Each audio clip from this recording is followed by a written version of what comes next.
Hello. The video I'm going to do today is to talk about some of the reactions that the ancient Romans would have had to the current pandemic that we're in just now. And I think there would have been a notable difference between how they react then versus how we react now. There would have been some similarities, but fundamentally the reaction would have been a different one. There were many plagues in the Roman Empire. The kind of two main ones that people would know about, the Antonine Plague and the Plague of Justinian, which Justinian actually got. Justinian was Byzantine, but Eastern Rome will use the continuity. So they did know the relationship between disease and heat, or between certain diseases and heat. So the Senate would shut down every month, and the senators and the aristocracy and the rich people would move away to the countryside, away from everybody else, so that the plague wouldn't spread as quickly. They also knew about the relationship between cleanliness and health. So you have like the baths and the aqueducts and sewers and whatnot are almost as old as the city itself, which is quite impressive really for that far back in time. It's founded in 753 BC. It's mental really that people have known this for that long. Malaria is the disease that has caused the most death of human beings in human history. It's estimated to have caused about half of all human beings, of all human beings who have died. Malaria is estimated to have caused directly half of those deaths, which is a mental figure. There have been about 103 billion human beings who have ever existed, and about 50 billion of those have died. Just over 50 billion. That's died of malaria, sorry. That's unparalleled by anything else. Even things like tuberculosis, nowhere near it. Malaria wipes them all out. So malaria was endemic to the Roman Empire. At that time, obviously people weren't as clean because they couldn't just afford to go out and buy all the cleaning supplies that they needed. But malaria, as I just said, was endemic. It would happen every year because of the Tiber would flood its banks, and that the Mediterranean climate would be the perfect environment for malarial mosquitoes to proliferate and spread their diseases among people, among animals, wherever. It would have been a bad time every year. And this led the Roman historian Cassius Dio, or Cassius Dio, whichever way you want to say that. I've always said Cassius Dio, so I'll continue with that. He only noted plagues that were particularly bad. It's much like now there isn't massive news coverage of like seasonal flu outbreaks, but there is huge coverage, almost all-encompassing coverage of the coronavirus, or of Ebola when that was going on in 2014. But no one cares about the seasonal flu outbreak. That's just part of life. That's typical. And if there were seasonal Ebola outbreaks, the same thing would happen, unless you got a particularly virulent one or a particularly contagious one. No one would bother about those in the mainstream media or anywhere else in the news. Really, no one would care. And one of the aforementioned plagues that was very bad for the Roman Empire was the Antonine Plague. Now that was in 165. It started and it lasted for 15 years, so almost up to the reign of Marcus Aurelius. In fact, during the reign of Marcus Aurelius, he was terrified of it because I'm sure, if I remember correctly, he was fairly sickly, so he was terrified of getting it. But from 165 to 180, he dealt with that. It killed off about 20% of the army. It's been a while since I've gone over any of this. If there are any corrections needed to be made, then make them in the comments. It killed about 20% of the army and an even bigger proportion of the population as a whole. So imagine a situation where you're basically the world domineering Roman Empire. It's in the middle of the Pax Romana.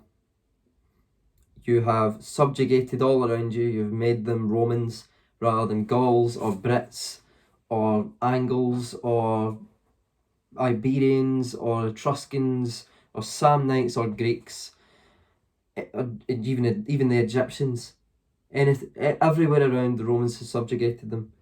Now, some of those places probably weren't too happy with the Roman rule, like the Great Jewish Revolt of 70 AD. You can see the fractures that definitely there were revolts bubbling under.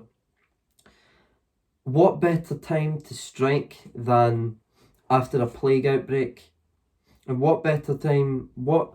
After a plague outbreak that had destroyed their economy? You can see the downturn in the artwork and the business world of ancient Rome, if you will. You can see trade almost came to a stop. Like, their coins became debased over time because no one had any money, so they had to basically just print money, and to do that they had to put impurities into the silver coins. So by the time of the middle of the 3rd century, during the crisis of the 3rd century, the Roman silver coins were worth nothing. It was it had gone from 50% silver to trace silver elements, and you can tell that because the coins are more copper, and you can tell by the green in the coins.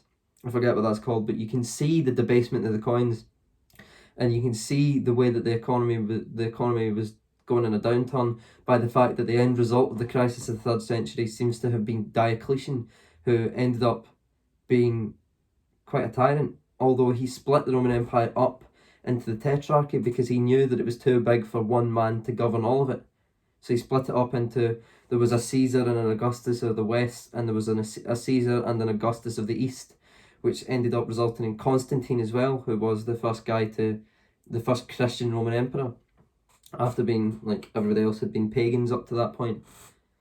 But I don't think it's a coincidence that the crisis of the 3rd century happened so soon after the Antonine Plague.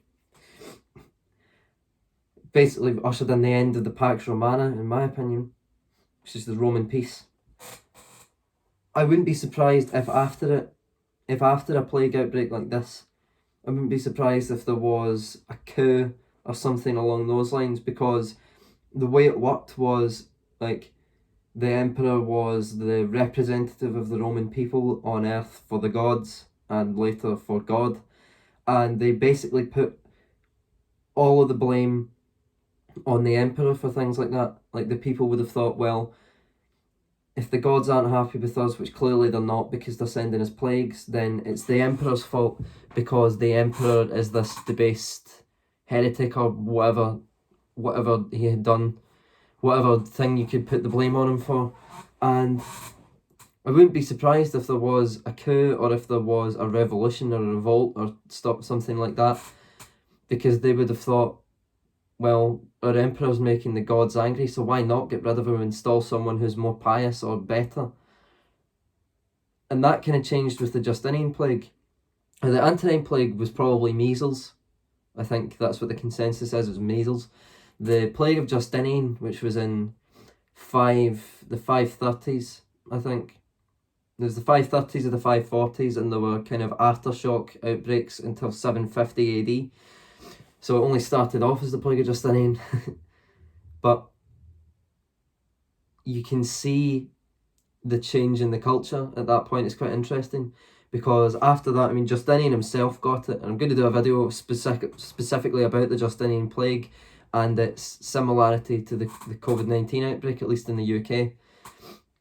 And Justinian himself got it. It was killing thousands a day just in Constantinople alone. It was all over the Byzantine Empire. It was in the Sassanid Empire. It was in the Frankish kingdoms in the west, in the Iberian kingdoms, and I don't know if it got to Britain. It probably did, but it was everywhere. It was everywhere in the Western world, and there were huge problems caused by this.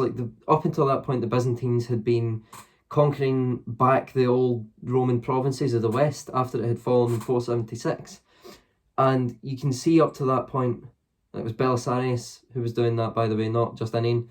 Belisarius was Justinian's general. You can see after that, again, the downturn in the coins. You can see the business world comes to a stop. You can see the conquest stops. Everything stops. The whole Roman world goes on pause, basically. And then it starts to decline after that quite precipitously.